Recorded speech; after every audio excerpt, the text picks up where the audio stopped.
श्रीलक्ष्मी श्रीमहालक्ष्मी क्षीरसागरकन्यका उत्तिष्ठ हरिसम्प्रीते भक्तानां भाग्यदायिनी।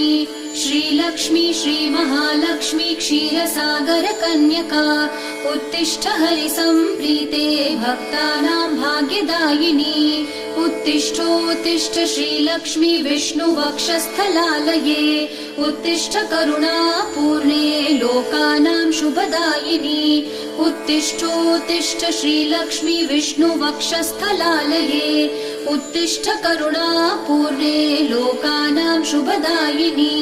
श्रीपद्ममध्यवसिते वरपद्मनेत्रे श्रीपद्महस्तचिरपूजित पद्मपादे श्रीपद्मजातजननी शुभपद्मवक्त्रे श्रीलक्ष्मी भक्तवरदे तव सुप्रभातम्।